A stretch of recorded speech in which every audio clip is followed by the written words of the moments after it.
Boa noite, pessoal. Prazer estar aqui, 21h32.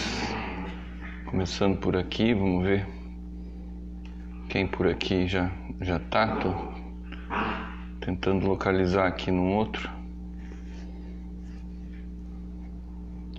Hoje nós vamos falar um pouco sobre a situação de Ubatuba, a situação do mundo, como é que as coisas estão acontecendo.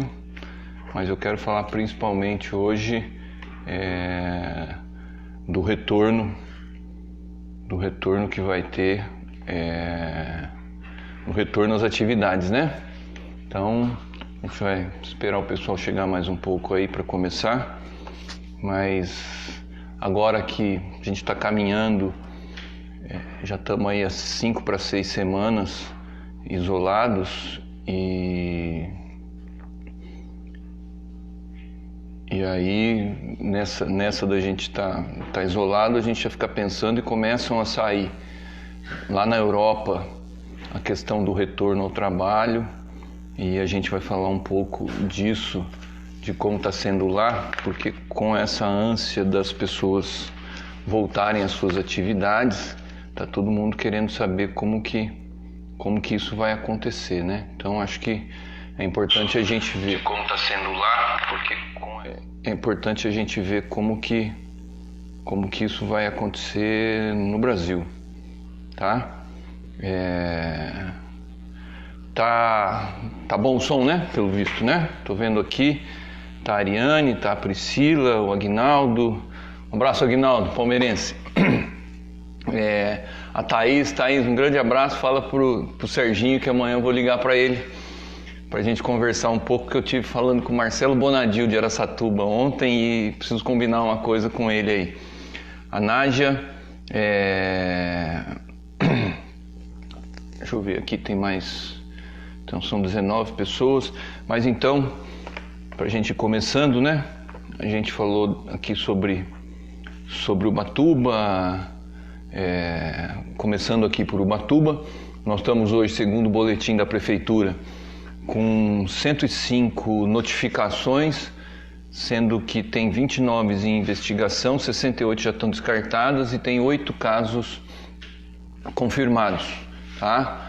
Um óbito suspeito, então os outros óbitos que estavam sob investigação não foram, então nós ainda, graças a Deus, estamos sem óbitos até o momento, e a gente espera que isso continue até o final, né? É sinal, de novo, para a gente reforçar o que a gente tem sempre reforçado. A gente tem convicção de que uma das coisas que nós estamos com essa tranquilidade até agora em Ubatuba é exatamente pelo fato da gente estar em isolamento, porque como a gente não tem testes e o nosso isolamento, a despeito de nas periferias estarem falando alguma coisa e etc., mas a gente tem uma situação relativamente tranquila ainda, tá? Das 200 e tantas cidades que já tem casos confirmados, Ubatuba é uma delas, nós estamos entre as que não tiveram óbito de Ubatuba ainda. Então isso é muito bom pra gente, certo? Priscila também está aqui, a Patrícia, um abraço para vocês. O Eduardo Gonzalez, beleza, Eduardo? Tudo bem, cara? Prazer, você tá aqui sempre, hein, cara? Muito bem. O Sidney, o Marcelo, o Rafael de Matos, o Luiz Felipe Cursino, um abraço, prazer estar com vocês aqui. E nós temos 686 casos de síndrome respiratória. Então, de novo, aquela questão das subnotificações que a gente tem sempre colocado aqui, né? Tem uma evidência no Brasil de subnotificações, a despeito o número de casos nossos é muito maior, mas a nossa grande questão é efetivamente ficar longe dos óbitos e da exaustão do nosso sistema de saúde. Então, em Ubatuba a gente está relativamente bem nessa questão. Ainda em relação ao Ubatuba, eu queria trazer aqui uma notícia, nessas que a gente fica conversando com muita gente, conversando com deputados, conversando com médicos, para ver como que está a situação, gente daqui, gente que está morando no exterior, para a gente ter noção do que falar, para tentar traduzir para vocês que estão aqui, que vocês compartilhem aí para a gente atingir mais gente, tá? Eu fui falar com o deputado Enio Tato, que tem apartamento aqui em Ubatuba, e colocando que estava preocupado com a situação econômica da cidade, mas também se estava tendo recurso com a saúde, porque não tem notícia, e perguntando se ele podia ajudar, como que ele faria para ajudar aqui na saúde e tudo mais. E ele fez uma modificação lá numa emenda, então estou colocando para vocês aqui. Isso já comuniquei para a prefeitura. O deputado Enio Tato destinou R$100 mil de uma emenda parlamentar do orçamento impositivo, ou seja, o Estado vai pagar para a área da saúde, vai vir para a prefeitura, e a ideia é destinar isso para comprar, para custeio das despesas da Santa Casa no coronavírus. Então, o deputado Tato, que em público agradecê-lo, ele vem muito a Ubatuba, gosta de Ubatuba, tem apartamento aqui, e ele destinou R$100 mil de um orçamento impositivo, que nesse momento é um dinheiro que deve sair rápido, e a ideia é EPI ou o que estiver precisando para a Santa Casa poder se preparar melhor. E por que para a Santa Casa? Porque o recurso que a prefeitura passa para a Santa Casa todo mês, na ordem de R$2 milhões e R$2.400.000 mais ou menos, ele é um recurso que ele já é todo tomado. Tá? Não há sobra, não há folga de caixa para a Santa Casa. Portanto, com os investimentos que tem que ser feito, que eles isolaram, com certeza vai ter uma queda de faturamento. Precisa de equipamento específico para a questão do coronavírus, precisa de medicação, precisa de EPI. Essa é uma das questões, entendeu? São todos descartáveis, então os funcionários da Santa Casa têm que se proteger. Então a ideia é os R$100 mil via prefeitura, mais para essa assistência hospitalar. Então, uma emenda de R$100 mil a pedido do PT de Ubatuba, que eu sou o presidente, para o deputado Enio Tato, foi atendido, falei com ele hoje, já foi mandado mensagem para o Sato, e a secretária do Sato já respondeu que na quarta-feira a gente vai conversar para finalizar essa emenda, mas na Assembleia e com o deputado Enio Tato já está tudo certo, tá? Tá aqui o Serginho, já falei de você, né, Serginho? Amanhã eu vou te ligar para a gente conversar. Falei com o Marcelo Bonadil. Serginho é um amigo meu, Marcelo Bonadil é um amigo de infância, de toda a vida, que eu conversei ontem. Um abraço para Bernadette, para Andréia, para Camila, para Neuci, meu brother. Um beijo, meu irmão Ademar está aqui assistindo. O João Pedro, um abraço, João Pedro, um abraço para sua mãe, a Neuci, a Priscila, o Leonardo e o Marcos Soares aqui, tá? Eu não entendi o que você falou para onde que é para mandar o recurso, tá? Eu vejo aqui, depois você me escreve direitinho aqui que não tá aqui, tá bom? Então, de Ubatuba é essa questão. No mundo hoje, enquanto na África aumenta a incidência de coronavírus, enquanto aumenta uma série de indicadores ruins no Brasil, na América Latina aqui, nos Estados Unidos, na América do Norte, também aumentam. No mundo, na Europa, já está diminuindo. Mas o interessante hoje no site da ONU News é uma pesquisa que a ONU está fazendo, tá? Em que 95% das pessoas pesquisadas apoiam que precisa haver uma cooperação entre todos os países para resolver alguns desafios globais. A gente já conversou aqui sobre isso. Depois dessa pandemia do coronavírus, todas as questões de defesa entre os países, de ter defesa antiaérea, defesa antinuclear, armas de ataque em massa e tudo mais, tudo isso cai por terra porque é um dinheiro gasto e que a pandemia mostrou que não blindou, entendeu? O vírus se impôs no mundo inteiro e, portanto, vão ter novos desafios e a gente já coloca que vai ter que haver algumas coisas que vão ter que ser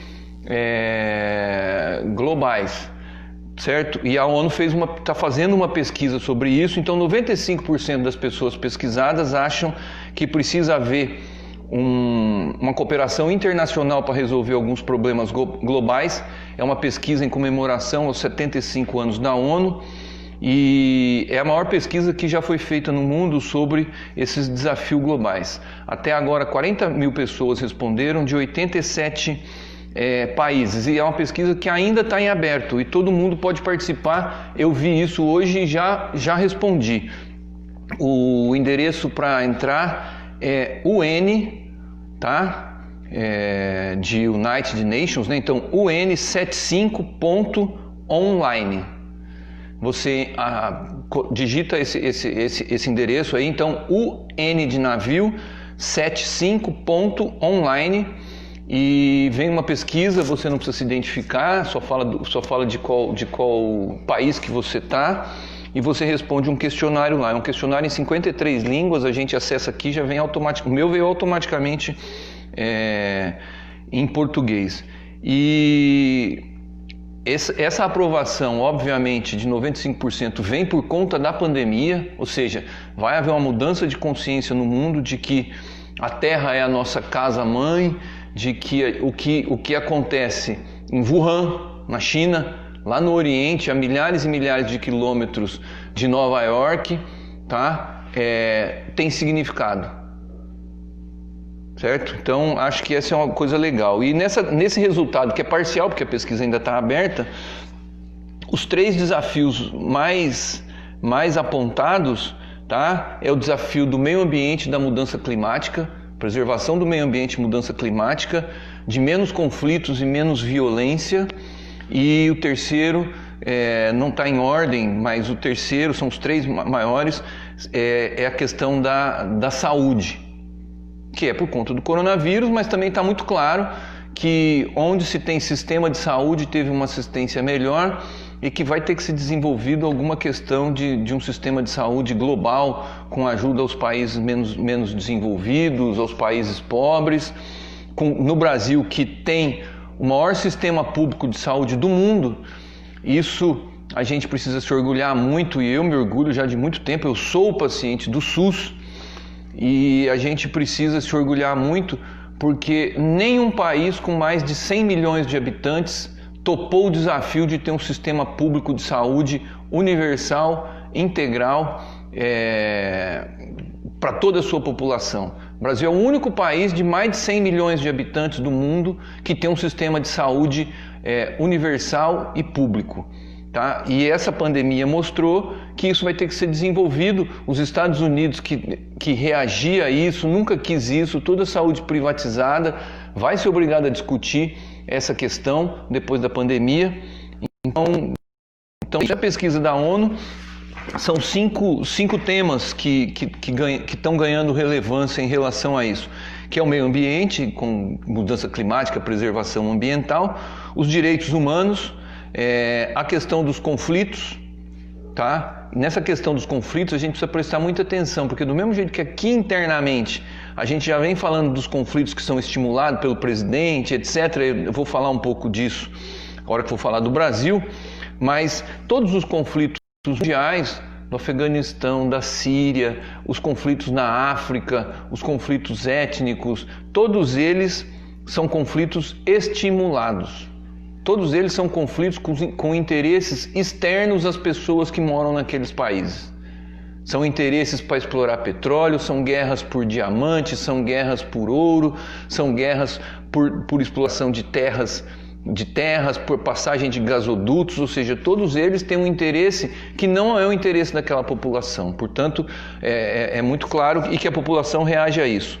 O acesso aos serviços básicos, que inclui a saúde aí, mas é muito claro que, por exemplo, aqui no Brasil, eu estava lendo hoje uma entrevista do Drauzio Varela, ele colocando que ele conhece bem o Brasil, ele falando como é que você vai passar na televisão uma campanha em que pede para as pessoas ficarem em casa se moram 7 pessoas no mesmo quarto, se de dia é sala, de noite você afasta a mesa e põe os colchões no chão para dormir 5, 6 pessoas, e você fala para lavar a mão, não tem a água, você vai pegar água de balde longe dali, água de rio, água que é suja. Então, acesso aos serviços básicos inclui saúde, inclui água tratada e água encanada, inclui saneamento básico, que são coisas que estão todas interligadas. Inclui a questão da habitação, inclui a questão da distribuição da terra. Então, esses assuntos tomara que sejam tratados de maneira global para ganhar força. E o outro é a questão da discriminação. São cinco blocos de buscar uma discriminação zero. Isso significa a não rejeição dos estrangeiros, a discriminação racial, tá? A xenofobia, ou seja, qualquer tipo de discriminação. Então, pesquisa da ONU eu achei interessante. Fica aí de novo o link para quem quiser responder. Acho legal participar, porque a gente oportunidade de opinar para uma coisa que pode pautar discussões sobre os destinos do mundo. Então, UN de navio 75.online, tá? E ainda nessa questão do mundo, né, por conta das restrições, por conta do alívio das restrições que começam a acontecer, a OMS adverte que esse alívio das restrições que começa a acontecer na Itália, na Itália, na Alemanha, na França, em países da Europa, na Espanha, que ele não é de maneira nenhuma, esse alívio das restrições, a gente vai falar disso, não é o fim dos esforços no combate ao coronavírus. Os esforços vão continuar, eles vão ter que ser contínuos, não vão poder ter solução de continuidade, e esses esforços vão continuar sendo individuais, de cada um, usar máscara, obedecer onde pode ir, onde não pode ir, o que pode frequentar. Vão ser desafios das comunidades e vão ser desafios dos governos. Nas comunidades, por exemplo, quero citar que a gente estava colocando, o Dr. Drauzio Varela colocou hoje na entrevista dele o exemplo da comunidade de Paraisópolis, da favela de Paraisópolis, em que a polícia foi lá esses tempos atrás, provocou uma chacina, matou 9 jovens num baile funk que acontece porque não existe diversão para a juventude da periferia. E nessa questão do coronavírus, em que é um lugar com muito adensamento populacional, a comunidade do Paraisópolis, eles instituíram delegados de rua por rua que ficam andando e vigiando se as pessoas estão respeitando a questão do isolamento, porque eles sabem que lá eles vão sofrer mais. Eles têm essa consciência de classe, de que se o negócio estoura lá, eles só têm o SUS, eles não têm os hospitais particulares e superlotar os hospitais não é bom negócio para eles. Então os esforços continuam da parte individual, da parte das comunidades e dos governos. E que o alívio, e a gente vai, o nosso assunto hoje principal é o alívio. O alívio das restrições de movimentação, das restrições econômicas, ele vem se vier junto com detectar os sintomas muito, testar muito, isolar quem testar positivo e cuidar de quem precisa, além de rastrear todo mundo que teve contato com quem está infectado. Portanto, nós estamos discutindo como voltar, mas já não vai ser de cara uma volta ao que a gente era antes, de circular livremente, de fazer o que quer, de se comportar do jeito que quer, nada disso. Vai ser um alívio e a gente vai falar disso hoje, mas a ONU já alerta aqui também a respeito disso, tá? É esse site mesmo, viu Thaís, que colocou aqui, tá? E tá o Fabinho aqui, Fábio Veloso. Fábio, me liga amanhã, preciso conversar com você.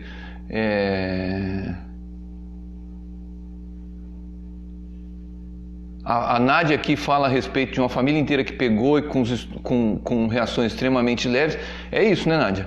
Tem gente que tem uma reação leve, mas tem relatos de quem pegou e sarou de que as restrições, muita dor muscular já tem correndo aí. Eu não falei aqui porque acho que ainda precisa de mais estudos, mas de que uma suspeita de que essa doença do coronavírus ela não é pulmonar apenas, ela é uma doença sistêmica, acomete o sistema muscular, acomete o rim, acomete o fígado e que os sintomas variam de pessoa a pessoa por conta disso, tá? Então tem essa questão, viu, Nádia?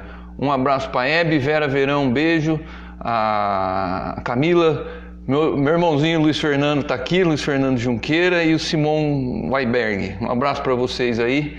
Hoje eu estou conseguindo acompanhar um pouco dos comentários aqui. A Priscila está falando aqui de valeu deputado, é isso mesmo, deputado Enio Tato, R$100 mil de emenda para assistência para Santa Casa, tá?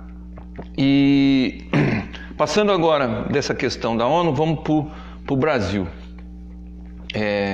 As notícias do Brasil hoje: 113 mortos em 24 horas.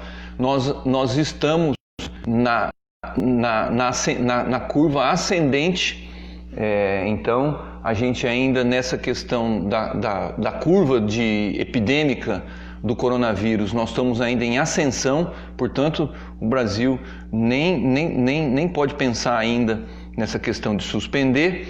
E nós tivemos 113 mortes hoje e já somamos 2.575 óbitos. Tivemos 1.927 casos novos hoje, quase 2.000 casos em um único dia. E estamos indo para 40.581 casos confirmados. De novo, ressaltando o que todo mundo está falando, que os nossos números são muito maiores. Nossos números de casos e os nossos números de óbitos por conta da questão da falta de testes. E não adianta o governo federal se omitir com essa questão de testes. Nós vamos precisar de testes para poder sair com segurança, para poder levar uma vida pelos próximos meses em segurança. A gente vai precisar de teste disponível, não é teste só agora para o pico. Por isso que a gente tem que continuar cobrando de prefeito, de governador, de secretário de saúde, do presidente, do ministro, que disponibilizem teste.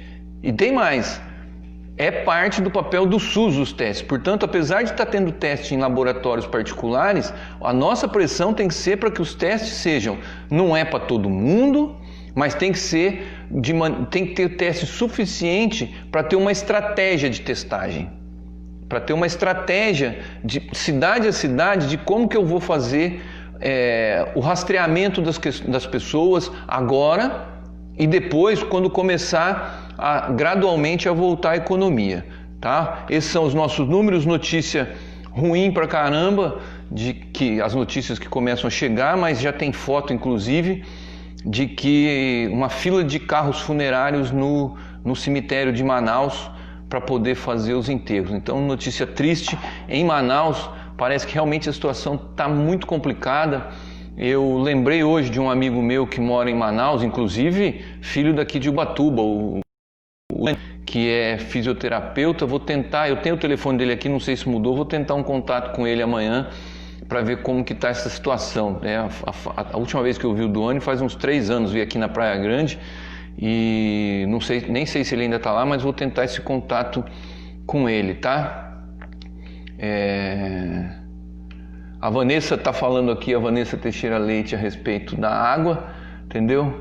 E que não sei em qual lugar que já tem 3 com coronavírus aqui. Ela falou no Japão, mas acho que não é isso que ela quis dizer, tá? As famílias que tiveram contato, a Nádia está perguntando aqui das famílias, elas têm que ficar isoladas, a família inteira, e precisa rastrear todo mundo com quem essas pessoas tiveram contato. Esse é o correto, tá, Nádia? 14 dias todo mundo. Então, se tem a família fica em casa 14 dias e precisa ver com quem eles tiveram contato muito perto para poder também avisar que essa família está com corona e, portanto, todo mundo tem que ficar de sobreaviso em relação a essa, tá? João Rocha, meu amigo de Caraguá, fica em casa, João Rocha, grande jogador de bote, é fundador do PT em Campinas. E o Gabriel, vou falar disso, viu, Gabriel? Tá falando aqui da reabertura a partir de maio, e eu vou explicar isso aqui daqui a pouquinho, tá, Gabriel? E a Camila tá falando aqui o que eu também vou comentar daqui a pouco, viu, Camila? Que é a respeito do isolamento em São José dos Campos, entendeu?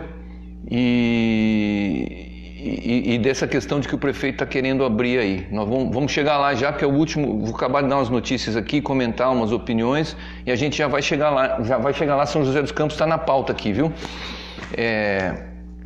Aí, em relação ao Brasil, eu queria colocar algumas questões para a gente aqui, que tem a ver, obviamente, como sempre está tendo, com o nosso presidente, né? Dá uma vontade danada de falar que é de quem o elegeu, mas infelizmente ele é o presidente de todos os brasileiros. E ele confirmou com a demissão do Mandetta e com a nomeação de um ministro da Saúde que é empresário, que não tem experiência nenhuma com o SUS e que é do grupo dele desde a época da campanha, que ele tirou o ministro para ele, presidente, ficar como a única pessoa que fala a respeito disso. Eu pesquisei nos jornais hoje e não há, no UOL, por exemplo, não há nenhuma citação na primeira página, quando a gente abre o UOL, do nome do ministro. Ele não deu entrevista, ele não tomou posição, a gente não sabe quem ele nomeou para a equipe do ministério dele, e ele foi anunciado na quinta, tomou posse na sexta, e a única coisa que a gente sabe é que ele está estudando os números, né? E isso reflete exatamente, ele teve uma reunião hoje com os secretários de saúde dos estados, e está lá na notícia de que ele foi primeiro falar com o presidente. Então, essa nomeação foi exatamente para tirar o protagonismo da saúde dessa questão. E o presidente veio em seguida continuando fazendo besteira. Foi num ato ontem que não é reprovável o que o Bolsonaro fez ontem, e no ato das pessoas, no ato que teve em Brasília, entendeu? É uma tremenda de uma ilegalidade o que ele fez ontem, tá? O ato era um ato a favor do AI-5 e pelo fechamento das instituições nesse país, ou seja, era um ato a favor da ditadura, da volta da ditadura, da volta do direito de eu estar falando aqui com vocês, do direito de vocês estarem nos assistindo, tá? Não pense vocês que se tiver uma ditadura a gente vai poder fazer isso que nós estamos fazendo aqui e falar do presidente, igual se falou da Dilma, igual se falava do Lula, igual se falava do Fernando Henrique, num ambiente democrático, nada disso. E ele foi num ato ontem que, a meu ver, é ilegal, afronta a Constituição, não é do papel dele. Estava sem máscara, todo mundo noticiou, e ele faz de propósito, gente. Ele tossiu de cima do caminhão, não porque ele esteja doente, eu acho, mas é para provocar, o que é extremamente deprimente um presidente ter esse tipo de atitude, entendeu? E anunciou que quer abrir tudo em uma semana. E a outra coisa, hoje de manhã, ao ser questionado sobre a questão do número de mortes e tudo mais, ele interrompeu a pergunta e disse que ele não era coveiro. Como se, sabe, que ele como presidente não tivesse que dar satisfação nenhuma sobre qualquer pergunta a respeito do número de mortos, do que está acontecendo. Ou seja, eu fui prefeito aqui. A responsabilidade é do chefe do executivo. Nós passamos por crises aqui, por situações difíceis, e qualquer secretário que falasse, falava por mim, e eu tinha que saber que ele estava falando por mim. E quando vinham me perguntar, eu tinha que saber de qual assunto se tratava e tinha que fornecer uma resposta para a população. Faz parte do papel de quem está no executivo. Tanto se pronunciar de maneira proativa, anunciando medidas, anunciando planos, trazendo os fatos à tona, como também responder dúvidas, que elas vêm, em primeiro lugar, sempre pela imprensa, porque quer publicar, e em segundo lugar, dúvidas que a população pode colocar. Portanto, ele mostra essas 4 coisas que eu falei: o ato que ele participou ontem, o fato de ter tossido em público e provocado, falar que quer abrir tudo em uma semana e dar uma resposta para a imprensa desse jeito, mostram o desrespeito que ele tem comigo, com vocês que estão assistindo, com a população que está lá com medo de ser infectada pelo coronavírus, com os profissionais da saúde que estão expostos, certo? E aí eu queria colocar que, como eu estou no meio político, e fico vendo as coisas e tudo, eu vejo se avolumar, e eu acho que já tem motivos, eu vejo se avolumar a questão do impeachment, certo? E eu estou trazendo isso aqui para todo mundo ficar atento nisso, porque existem uma série de reflexões de que se não for feito nada para detê-lo, ele caminha para isso, porque ele instiga as Forças Armadas, instiga o pessoal do ódio, e se não há reação, se não há breca, porque já está mostrado que ele não se breca pelo gabinete que é militar, que pede para ele aliviar, ele não respeita os secretários que são técnicos, como o da saúde. Então está vindo essa conversa. E eu estou trazendo isso a público para que todo mundo reflita nessa questão da democracia que a gente deve prezar, do direito de cada um se expressar e dos limites que tem um cargo de presidente da República. E deixar muito claro que, para cá, entendeu? Que a direção nacional do PT fez essa reflexão na última reunião nacional e houve uma decisão de que não há esforços a ser feitos no momento pelos nossos parlamentares, pelos nossos prefeitos, pelos governadores, que não seja combater o coronavírus ao lado da população, defendendo a renda básica, defendendo que o governo compre testes, defendendo que o governo dê EPI para as pessoas que estão trabalhando, que o governo faça a sua parte para salvar as vidas da população brasileira. Então essa questão do impeachment é porque ela vai surgir, ela vai ser de alguma forma tratada pelos interessados de um lado ou de outro, mas essa conversa não está saindo da parte do PT. Eu estou trazendo aqui porque a gente precisa refletir. E para dizer para vocês, apenas uma das que falaram, o ex-ministro do governo Fernando Henrique Cardoso, Luiz Carlos Bresser Pereira, que está muito longe, nunca foi próximo ao Partido dos Trabalhadores, é um cara de centro, mas é um economista, é nacionalista e é um cara acima de suspeitas quando fala, entendeu? O ex-ministro Luiz Carlos Bresser Pereira deu uma entrevista hoje em que ele diz que é um dever moral das pessoas que estão no poder fazer o impeachment do Bolsonaro. Portanto, acho que essa questão do que o Bolsonaro está fazendo precisa dessa reflexão nossa, tá? Luiz Fernando está falando aqui de ditadura nunca mais, já tem gente colocando um fora Bolsonaro aqui. Um abraço para o Noel, tá? Um abraço para o Zé Maria, todos vocês. Mas vamos com calma nisso, não tirar o foco do combate ao coronavírus, mas prestar atenção no que está acontecendo no Brasil. Tem muitos interesses. Eu quero falar sobre a imprensa numa live aqui, tá? Porque a gente está dando os dados da imprensa aqui, mas eu quero falar um pouco, vou fazer uma live só sobre o papel da imprensa e como que funciona esse jogo, por que Globo, UOL, não sei o que, estão tomando uma posição nessa questão e estão calados em outras, mas isso merece uma live só disso e acho que essa semana a gente consegue conversar sobre isso. E aí vamos para a gente caminhar aqui para o nosso assunto de hoje, que é exatamente a questão do retorno para as atividades. A notícia de hoje é que ele faz isso muito bem. O governador de São Paulo, ele usa muito essa questão da imprensa, do enfrentamento que ele está, e São Paulo vai anunciar amanhã, o governo do estado de São Paulo, é o vice-governador que cuida dessa questão, anuncia amanhã de maneira pública a questão da reabertura da programação do estado de São Paulo para depois do dia 11 de maio. Então, primeira coisa a frisar, nada de ser feito, nenhum ato para se liberar as atividades econômicas antes do dia 11 de maio.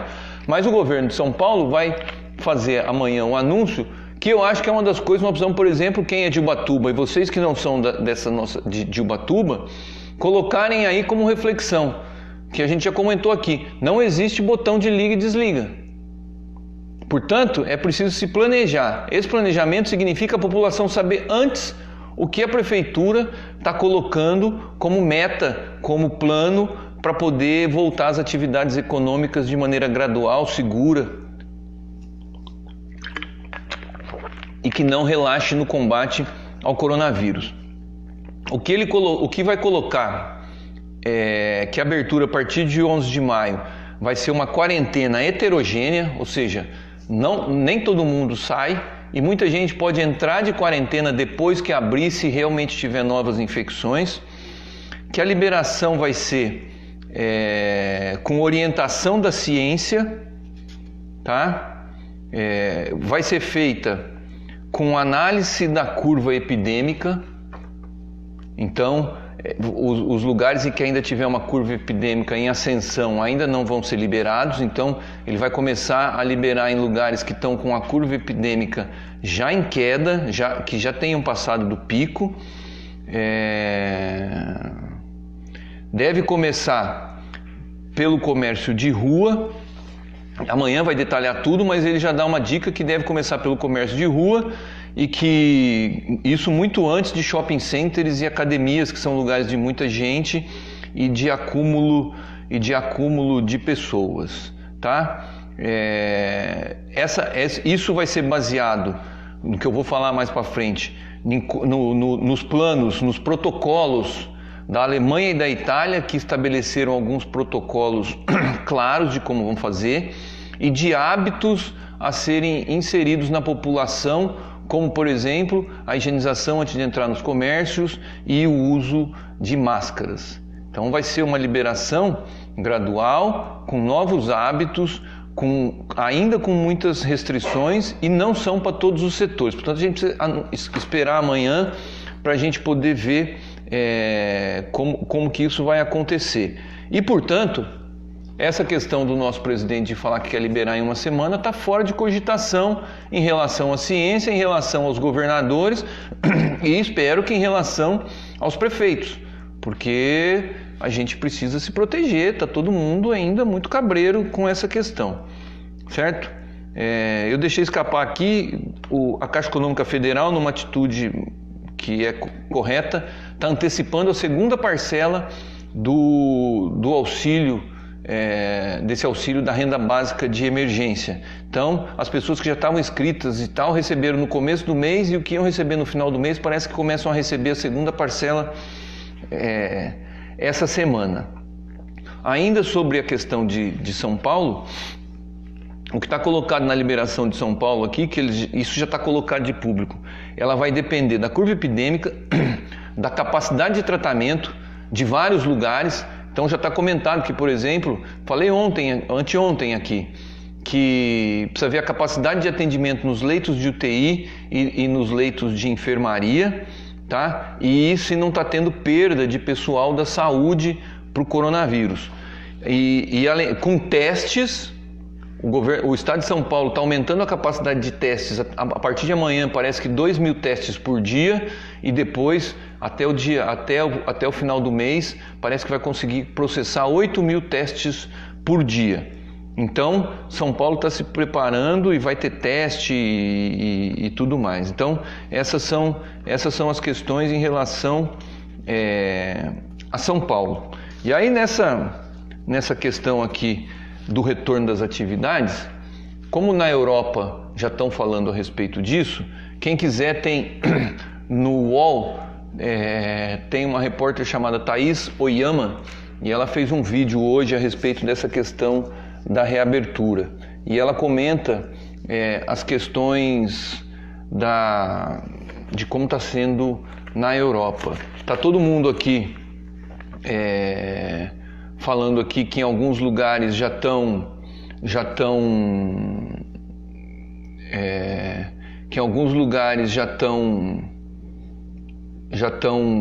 liberando. O Luiz Fernando está falando aqui, perto da casa dele, que mora lá em São Paulo, na Zona Norte, mas é uma questão das periferias mesmo, viu, Luiz? Viu, Luiz Fernando? E a Ana está aqui mandando um abraço aqui, falando que a Dilma caiu por muito menos que o Bolsonaro. Eu não tenho dúvida disso, por isso que eu quero fazer uma live só sobre o papel da imprensa, tá? E eu tem algumas pessoas fazendo uns comentários aqui. Eu queria falar que todos são bem-vindos, mas que eu acho que é uma perda de tempo quem não concorda com a gente vir aqui só para nos incitar, e que nós não vamos responder aos ataques que estão vindo aqui. Vocês fiquem tranquilos, tá? Isso já é normal. Mas a Thaís Oyama faz um vídeo do qual eu tirei umas informações aqui que são muito, muito legais para a gente saber e também enxergar. Primeira das coisas que ela coloca, ela começa a reportagem já respondendo aqui deixa eu ver o nome dela aqui, a Camila. Viu, Camila? Nesse vídeo da Thaís Oyama, ela começa comentando sobre São José dos Campos, falando que o prefeito quer abrir e retornar as atividades de indústrias, de shopping, não sei o que, a partir de semana que vem, alegando que tem leito disponível de UTI e que isso está sendo combatido por vários outros prefeitos e pelas autoridades sanitárias, dizendo que é um absurdo ele fazer isso quando ainda nós estamos num movimento de subida do número de casos, e São José também. E quando a gente fez a live com o Paulo Teixeira, o Everton colocou que São José dos Campos é uma das cidades em que mais se tem preocupação com o número de casos e com o número de óbitos, inclusive porque é o nosso polo regional do Vale do Paraíba. Então, ela dá esse gancho, Camila, exatamente para pegar um gancho do Brasil de alguém que quer liberar, para daí trazer como que está a questão da Europa. Duas coisas que ela coloca de início. Primeiro, na Europa como um todo, a curva de contaminação já está na descendente. Eles já chegaram ao pico e já estão em descendente. Apesar de estar morrendo gente pra caramba, eles estão comemorando que na Itália morreram apenas 300 e poucas pessoas, 330, quando no dia anterior tinha morrido 400 e já chegou a morrer quase 900 num dia. Então eles estão numa curva descendente, mas ainda tem gente internando e tem gente morrendo mais do que no Brasil nesse momento, tá? Mas eles já sabem que eles estão numa curva descendente, vários países. E que eles estão decidindo liberar lá porque eles não estão em isolamento social que nem nós. Muito diferente, tá? Na Europa, a maioria dos países está em confinamento, que em inglês significa lockdown. Então não tem essa de, por exemplo, eu sair daqui de casa e ir até o meu consultório para ficar estudando lá. Não tem essa de sair duas pessoas ao mesmo tempo da mesma casa, uma vai na padaria e uma vai no mercado. Não tem essa de sair para levar comida para outra pessoa ou de ir no banco pagar conta, nada disso. O regime que esses países que estão começando a sair aqui, que estão numa curva descendente de contaminações e de mortes, é porque eles estão lá num regime mas muito mais severo do que o nosso, inclusive porque lá é lei, lá é decreto-lei. E, portanto, se você sair de casa sem autorização, você é multado, você pode ser preso, você não viaja de uma cidade para outra, está interrompido o tráfego aéreo, tá? Então, eles estão num regime lá que nem compara com o nosso, e eles vão voltar para um regime que ainda assim vai ser muito mais restritivo do que o nosso, certo? Então, essa é a primeira coisa para a gente poder prestar atenção quando ouvir falar que na Europa está liberando, vírgula. Eles estão liberando algumas atividades, mas ainda assim vão continuar por muito tempo, muito mais restritos do que o que nós estamos enfrentando aqui no Brasil, certo? Então essas duas coisas, eles estão na descendente e estão muito mais confinados, eles estão literalmente confinados, ou seja, você precisa de uma autorização para sair de casa, sai uma vez por dia uma pessoa da casa. E ela tem que sair com a lista porque ela vai na farmácia ou comprar comida e mais nada. Isso é o lockdown. Isso é o confinamento. Certo? Não tem sair para nada. Então, é essa questão. Aí a Thaís coloca aqui de alguns países. Primeira das coisas que ela coloca, na Itália, vão ser liberadas livrarias e loja de roupas infantis. Mantém o confinamento, o lockdown, e para entrar nesses comércios vai ter que entrar de luva e de máscara. As lojas são lojas com menos de 800 metros quadrados e elas estão obrigadas a desinfetar a loja 2 vezes ao dia, a loja inteira. E só livrarias e lojas de roupas infantis. Na França, que vai manter a quarentena, estão liberados as escolas a partir do dia 11 de maio, com retorno gradual, o resto fechado, tá? E o presidente declarou que não tem data para abertura total e que com certeza a abertura vai ser progressiva. Na Alemanha, no dia 4 de maio, nós estamos hoje no dia 20 de abril, então daqui a 2 semanas voltam as escolas de maneira controlada e vão poder abrir alguns tipos de lojas.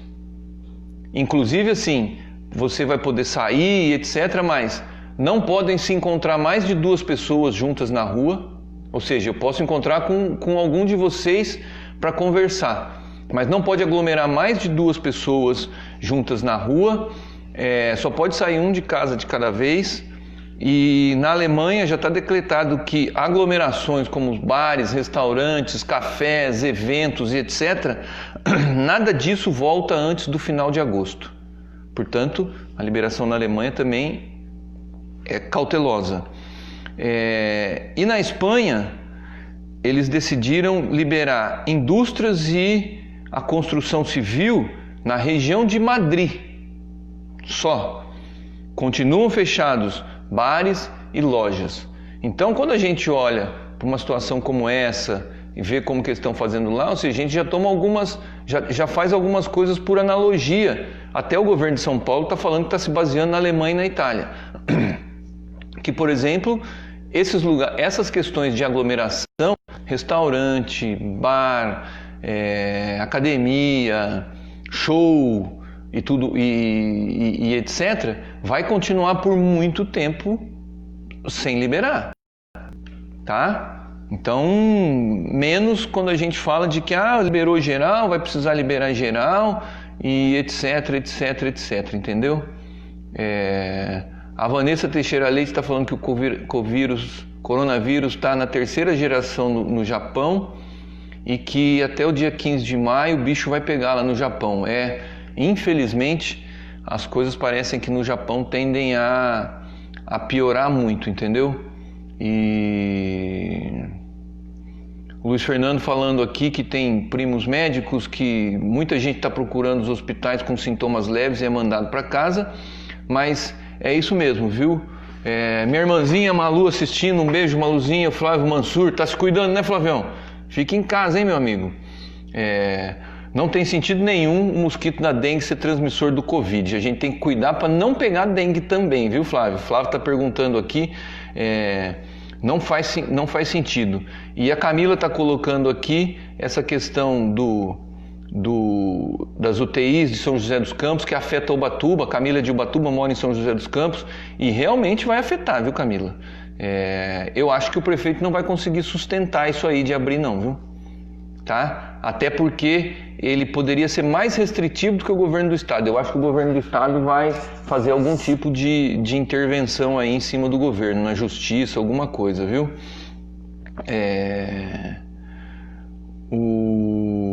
Tá o Rafael aqui, o Zé Maria, o Otoniel, o Agnaldo, o Rodrigo, um abraço aí pro Ipiranguinha, o Afonso, a Ana, o Rogério, um abraço aí, um abraço pro seu pai, para toda a família, Rafael, a Ana, quem mais aqui? Deixa eu ver aqui se alguém tem algum comentário aqui. Rodrigo tá falando que já nem parece que há mais quarentena no Ipiranguinha. Exatamente, Rodrigo, essa é a nossa história. Mariana, um abraço para a mãe aí, para a Heloísa, a Hebe, e tem mais aqui? Bom, são esses. E aí, para a gente ir terminando aqui, passando para o nosso final aqui, entendeu? Um abraço, Alain Benetti, tudo de bom para você. Os critérios na Europa, nesses países que eles vão liberar, são os critérios. Primeiro, estabilizar a curva da pandemia. A gente já tinha falado aqui do governo de São Paulo e tudo mais. Portanto, enquanto ainda estiver aumentando o número de pacientes com coronavírus, ou de suspeitos ou de confirmados, nada de discutir liberação de nada. Lembrando que isso é para a Europa e lá eles estão em lockdown, em quarentena. A outra coisa que a repórter coloca aqui é que vocês vejam que na Itália libera livraria e loja infantil. São tudo na Europa, tudo pertinho, igual nós aqui, São Paulo, Rio de Janeiro, Minas Gerais, Mato Grosso do Sul, Paraná, entendeu? Tudo pertinho lá. A Itália libera livrarias e lojas infantis, exigindo luva, máscara e desinfecção 2 vezes por dia. A França libera as escolas, mantém o resto fechado e a abertura vai ser progressiva. A Alemanha libera a escola e algumas lojas e continua proibindo aglomeração. A Espanha libera indústrias e construção na região de Madrid. Continua bares e lojas fechadas.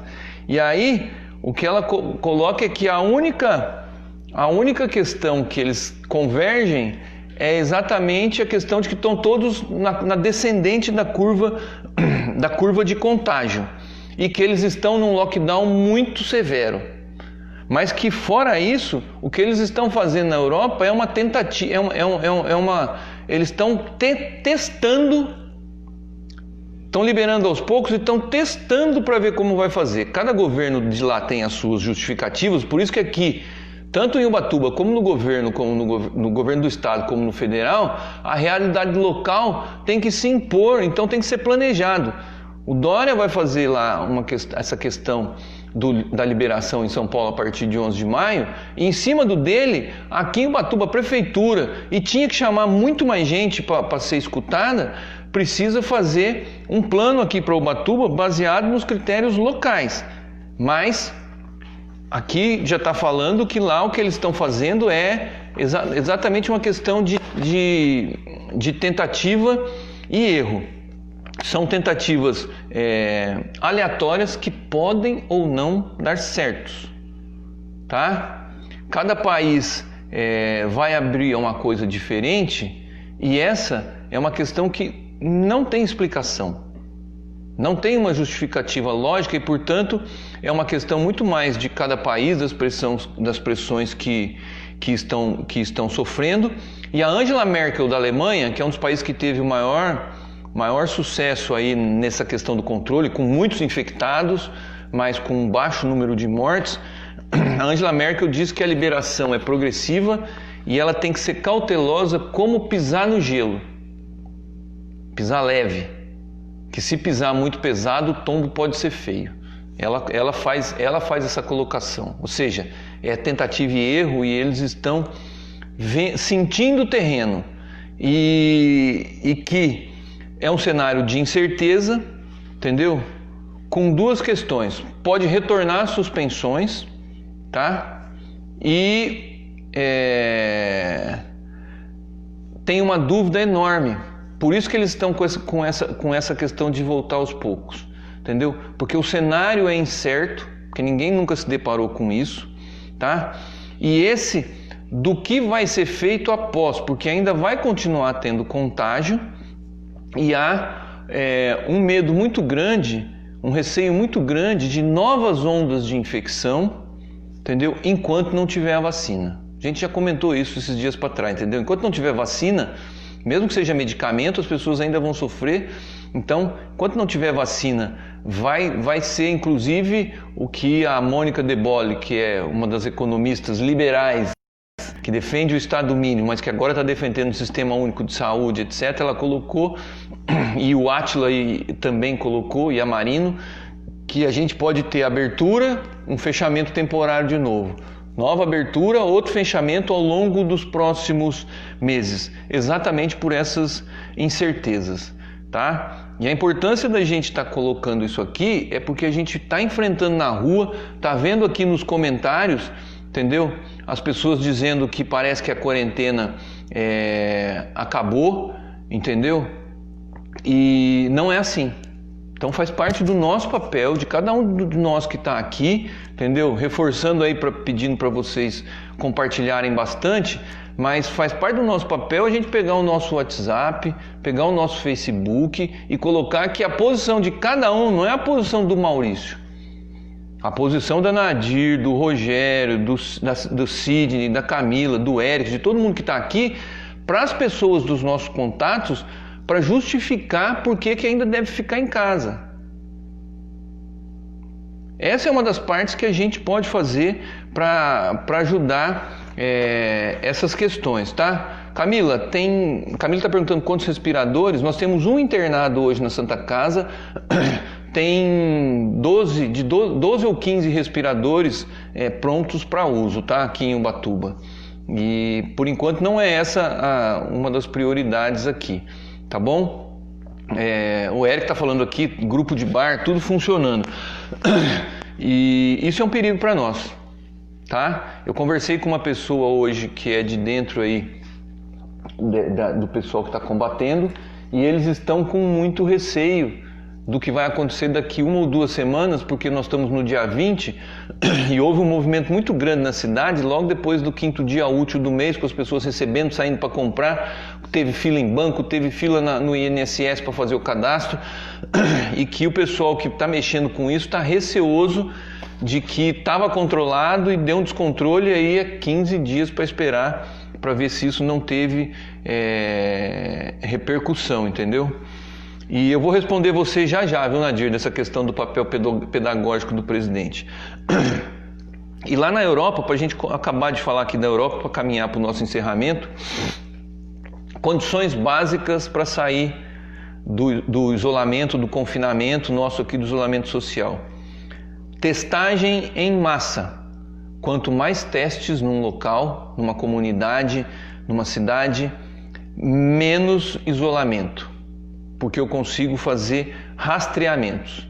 Aí eles estão enfrentando um problema lá que a gente está enfrentando aqui, que o mundo todo está enfrentando, porque está muito claro, a chance que você tem para não ter tragédia humanitária com o coronavírus é isolamento e teste, tá? E não tem testes de pronta entrega para o mundo todo. Então estão se produzindo muitos testes, mas não tem teste de pronta entrega para todo mundo começar a testar amanhã. Por isso precisa ter cautela na reabertura, mas tem que ser baseado em testes, certo? Uma solução paliativa que eu creio que eu já vou comprar para o consultório, mas uma das soluções paliativas que é adotada na Coreia e está sendo adotada em vários lugares é que todo lugar que for receber gente, que for de comércio, tenha aqueles termômetros de aproximação, que antes de entrar, toda pessoa passe por esse termômetro. Quem tiver 37,5 para cima de temperatura, proibido de entrar e tem que voltar para casa, não pode nem circular na rua. Tá? Na Coreia isso é feito no metrô, isso é feito nas estações de ônibus, isso é feito nos comércios. As pessoas têm que se deixar testar, têm que se deixar medir a temperatura e tem que ficar em casa quem está com febre. Tá? É um meio paliativo de você detectar, porque você pode estar com febre por estar só gripado, ou por estar só com inflamação de garganta, ou por estar com infecção urinária, mas também é por causa do Covid. Portanto, quem está com mais de 37,5 graus ou fica em casa ou vai no médico.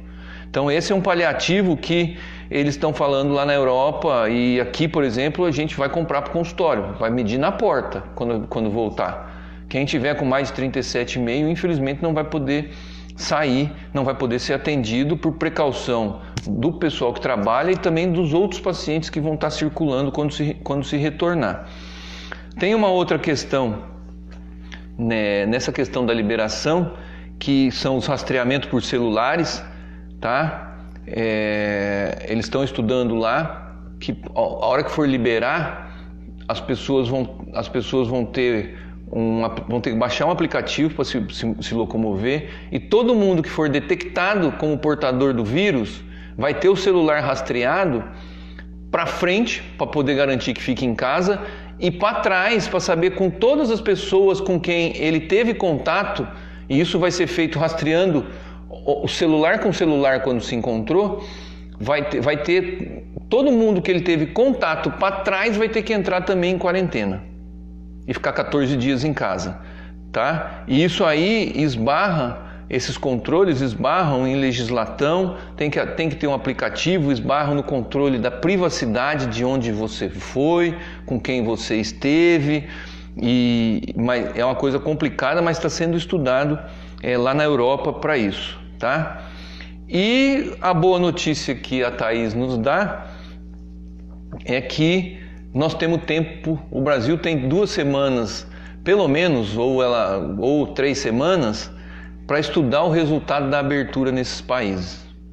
Porque como nós ainda estamos na ascendente da contaminação, a gente não tem nem que discutir, porque é para a semana que vem. A gente tem que discutir que é a partir do dia 11, do dia 18 de maio, e ter muita base. Aqui em Ubatuba, a prefeitura, volto a falar, em todas as prefeituras, tem que fazer isso que nós estamos fazendo aqui de monitorar, creio que estão fazendo, para poder planejar cidade a cidade, mas baseados nos resultados e nos protocolos. Para quem não sabe, o protocolo é aquele guia que a gente tem que seguir, um protocolo de esterilização no consultório, um protocolo de higienização em vários locais. Então vai ter que ser estabelecido um protocolo de retorno às atividades econômicas, dizendo quais podem voltar, dessas que podem voltar, quais os cuidados que cada um tem que ter, quais os cuidados que a população vai ter que ter para ter o direito de ir para esses comércios, a máscara e entrar de 1 em 1, 2 em 2. Então o Brasil tem essa questão. Nós falhamos já. O Brasil teve 40 dias para se preparar com EPI, com testes e etc. e não o fez. Tá? Então agora nessa questão nós não podemos falhar, ou pelo menos não podemos cometer os mesmos erros que os outros locais, entendeu? Para não correr o risco de ter uma segunda onda ou de não dar certo essa questão, porque a gente ainda não atingiu o pico a respeito disso, tá? Então, para a gente relembrar um pouco aí, para a gente poder encerrar, essa questão que nós falamos hoje da abertura econômica, da abertura das atividades econômicas, nós que estamos aqui, as pessoas que vão ver depois, que compartilharam, a gente tem uma responsabilidade enorme a respeito disso, porque é um assunto muito sério, tá? Mas já tem um debate vencido, que não se distingue a saúde da economia. Ponto. Isso já está vencido, tá? Então agora nós temos que refletir e, infelizmente, aí eu quero responder a Nadir, que fez uma colocação aqui, entendeu? A respeito do papel do presidente da República. E eu estava discutindo hoje no telefone com um amigo que eu estava conversando, e a gente estava colocando exatamente essa questão, entendeu? As pessoas tendem a seguir quem está no comando. E aí aqui em São Paulo, o governador exerce um comando, as pessoas, o prefeito, os secretários e os comércios e etc., tendem a seguir porque é uma voz com autoridade. Aqui em Ubatuba nós estamos com isolamento, etc., porque a despeito dos relatos que estão tendo aqui, o prefeito fez o decreto, está preparando a infraestrutura, e aí as pessoas sabem que aqui que existe um comando. Então, o papel do presidente da República é um papel pedagógico. O exemplo que ele dá é um exemplo que é pedagógico, ensina as pessoas. E ele está sendo um péssimo professor. Tá? Porque quando a gente fala em professor, a gente fala em ciência, a gente fala em estudo, a gente fala em verdade, em falar a verdade, e ele está fazendo exatamente o contrário. Não liga para o que se escreve, não liga para o que foi publicado, não liga para os dados científicos e ensina o que é errado para a população, que o mundo inteiro está falando. O mundo inteiro está falando. Portanto, está realmente faltando uma questão aqui de comando. E aí o comando tem que vir dos escalões do meio, que são governadores, prefeitos, secretários, entendeu? No próprio governo dele tem gente silenciada. Lembra do que eu já falei várias vezes aqui? Que o silêncio, o não dito também precisa ser interpretado. Tá? Cadê o seu Sérgio Moro? Tá quieto. Do jeito que gosta de aparecer, se concordasse com o presidente, estava tirando foto ao lado do presidente e estava saindo com o presidente igual ele fazia indo em jogo de futebol. Entendeu? Então, quem fala pelo governo federal a favor disso são os pouquíssimos lá. A maioria se aquietou porque não concorda com o presidente, mas não tem coragem de discordar. A coragem que teve o Mandetta, porque era o dele que estava em jogo. Agora, os outros ministros são covardes, entendeu? Porque eles não concordam, não estão lá batendo palma, porque se Sérgio Moro, se Paulo Guedes, se não sei quem tivessem concordando com o presidente, estavam batendo palma, eles estão quietos. Ou seja, o não dito diz muito. Discordam do presidente, só que por covardia, por apego ao cargo, por falta de sentimento com a população que vai morrer, eles não se manifestam. E esses dois são os ministros mais importantes que eu acho que a gente tem que colocar. Paulo Guedes, que na surdina está querendo impor ajuda aos bancos, não queria dar ajuda aos trabalhadores, está lá com um projeto para liberar desmatamento na Amazônia em terra indígena, rodando agora que a Câmara está parada por conta do coronavírus, mas não fala uma palavra de apoio às medidas do presidente, porque discorda, porque tem medo de morrer também.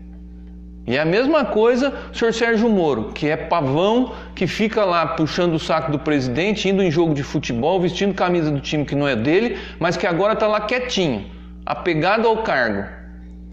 Então a gente precisa prestar atenção em relação a essas questões aqui, tá? Tem algumas questões que eu vou responder aqui. Tem uma questão... Deixa eu ver aqui que eu não estou achando aqui, mas é de uma pessoa que está questionando, entendeu?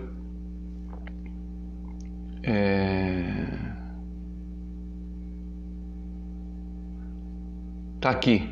O Tony está perguntando aqui quantos leitos de UTI. Nesse momento a Santa Casa, eu já respondi aqui, ela tem os respiradores, tinha uma semi-UTI na época que nós estávamos, ele está questionando aqui o nosso governo. Toniel, a Santa Casa de Ubatuba, ela está com 12 a 15 respiradores, entendeu? Para a Santa Casa de Ubatuba, ele está perguntando o que a gente fez. Quando a gente entrou na prefeitura, Toniel, a Santa Casa recebia 700 mil por mês. Não fazia parto, não fazia cirurgia, tá? Quando nós saímos depois de 4 anos, nós deixamos a Santa Casa recebendo 2,5 milhões por mês da prefeitura, reativando a maternidade, reativando as cirurgias eletivas. A Santa Casa fez reformas, tá? A Santa Casa contratou pessoal, nós tiramos o PSF da Santa Casa que onerava a entidade, certo? E a Santa Casa melhorou demais e é só você perguntar lá. E digo mais, viu, Toniel? Nós não precisamos fazer intervenção na Santa Casa não, nós ficamos os 4 anos com uma provedoria que era politicamente de oposição a nós. E a decisão que nós tomamos em relação à Santa Casa foi que a saúde que era importante, portanto, qualquer que fosse a provedoria, a gente ia colocar o dinheiro lá e cobrar os resultados, inclusive mudando o contrato. O contrato que nós recebemos passou a ser um contrato diferente, antes era um convênio, passou a ser um contrato para essa questão. E a questão do governo federal, que era da época, nós fizemos, tem a UPA da Maranduba que está, e eu já coloquei isso aqui, viu, Otoniel? É só uma UPA que tinha Ubatuba direito. Ela estava localizada na Estufa, há 4 anos parado o projeto, nós realocamos para Maranduba, porque é estratégico para a região sul do município, se tiver alguém aqui. Deixamos com mais de 60%, quase 70% da obra terminada, certo? E prefeito precisa continuar a obra dos outros, certo? Portanto, a questão da UPA da Maranduba não está pronta, não é uma questão do nosso mandato, porque eu concluí a obra de outros prefeitos, dos prefeitos anteriores, entendeu? O que tem que ser questionado, e eu reafirmo aqui, Otoniel, tinha uma UPA. Essa UPA foi designada por nós para Maranduba porque era estratégico pela economia, pelo turismo, pela assistência, pela distância, e nós deixamos ela com mais da metade terminada e precisa pôr dinheiro para terminar, precisa determinar se é estratégico ou não. Você entendeu? Então, essa é uma questão, tá, Otoniel? Se você perguntar, e eu estou te respondendo aqui, os postos de saúde da entrada da cidade, os dois, o Muarama e Sumaré, a unidade básica de saúde do Horto Florestal, que é caminho seu que vai lá para o Ipiranguinha, a reforma do posto de saúde do Ipiranguinha agora, e o CAPS e o CREAD, que vão ser transformados em unidade de campanha, se for preciso, São obras que nós deixamos terreno doado, terreno terraplanado, contrato assinado, entendeu? E que foi entregue agora nessa administração, mas é nossa. A unidade de saúde inaugurada na Praia da Lagoinha, a reforma das unidades de saúde da Pissinguaba, do Puruba, do Perequemirim, da Marafunda, equipamento para todas essas unidades. Portanto, Toniel, se tem uma coisa que nós fizemos foi na saúde, compra de remédios, tá? Você sabe disso, que a gente entrou na prefeitura, não tinha remédio, há muito tempo que nos comprava remédio, nós deixamos estoque de remédio quando a gente saiu, deixamos estoque, entendeu? Nunca ninguém comprou tanto remédio para distribuir para a população como a gente comprou na nossa gestão. Portanto, nessa questão, Toniel, você pode ficar tranquilo, porque se Ubatuba está nesse momento resistindo bem, é porque um dos problemas que Ubatuba não teve nessa pandemia aqui é problema de infraestrutura, porque nós deixamos lá. O prefeito inaugurou, fez muito bem, o centro de especialidade odontológica, todas essas questões foram nós que fizemos. Então hoje a gente está preocupado aqui em Ubatuba com teste, com EPI, etc. Por quê? Porque nós pegamos com 12 médicos o PSF, deixamos com 25 médicos contratados no PSF, com um monte de especialistas concursados. Então hoje, graças a Deus, entendeu? A gente está podendo se preocupar com os testes que vêm do governo federal, com o dinheiro que o governo do estado precisa pôr na Santa Casa e etc. Tá ok, Toniel? Então, só para deixar muito claro aí para quem está aqui nos assistindo, porque as pessoas precisam ficar sabendo, tá ok, gente? E para a gente terminar aqui, eu queria colocar a questão da renda básica emergencial. Estou conversando aqui, eu vou tentar fazer uma live conjunta com o Suplicy, que tem muito apego por Ubatuba, ajudou a gente no nosso mandato. Queria que a gente fizesse a renda básica de cidadania aqui em Ubatuba e a gente não tinha dinheiro próprio, e chegou o momento, por conta da pandemia, do Brasil discutir a renda básica de cidadania como uma coisa permanente. O comércio de Ubatuba vai ter uma noção do que é a renda básica agora que as pessoas começarem a receber e o dinheiro começar a circular. E a gente vai fazer uma live, espero que o Suplicy deve estar com a agenda lotada, porque só se fala em renda básica agora, mas eu espero conseguir fazer uma live com ele. Se eu não conseguir com ele, a gente vai fazer mesmo trazendo as informações, mas os impactos da renda básica na recuperação econômica vão ser essenciais. Eu vou trazer números e tudo, mas vocês já fiquem atentos, porque esse é um debate que nós vamos precisar entrar. A recuperação econômica do mundo e do Brasil em particular vai passar por mecanismos de renda básica para a população, para isso circular para o dinheiro circular pelo comércio, entendeu? Então, essa é uma questão para a gente estudar. E a gente termina por aqui com a última coisa que a gente também já comentou aqui. Primeiro, que todos nós procuremos adquirir máscaras ou fazer máscaras de tecido. Está cheio de modelo de máscara na internet, com tecido duplo, algodão duplo. Dá para costurar à mão, dá para fazer de amarrar, dá para fazer com elástico, mas uma máscara de tecido duplo tem que ter várias. Portanto, quem puder fazer para doar, ela vale para cada 2 horas. Eu tenho saído à rua de máscara, me sinto super protegido, mesmo que ela não proteja 100%, mas eu acho que vai ser a tônica daqui para frente e depois para voltar. Vai ser um dos hábitos que vai ter que se adquirir. E uma dica para todo mundo, para a questão econômica e tudo mais, entendeu? Quem conhecer alguma costureira, eu acho que é um bom momento para fazer máscaras para vender. Já falei isso, com preço justo, acho que no máximo R$5, e tem que tirar o custo daí disso, mas eu acho que é um momento, um pouco daquela história de que enquanto todo mundo chora no velório, alguém se lembra que precisa de lenço, né?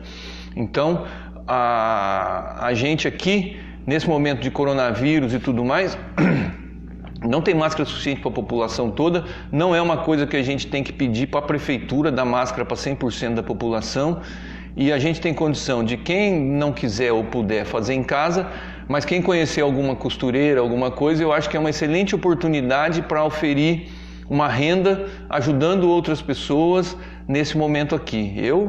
Pelo que eu tenho visto na cidade aqui, se alguém chegar com 30, 40 máscaras no calçadão, eu acho que vende rapidinho por esse valor de R$5. Porque muita gente não está usando porque não tem. Porque não tem para comprar e porque não sabe fazer e porque não sabe onde comprar. Portanto, fica a dica para todos vocês aqui. Quem souber de endereço, telefone de quem faz máscara, põe aqui na nossa publicação que a gente já encomenda, tá ok? E a gente se despede por aqui.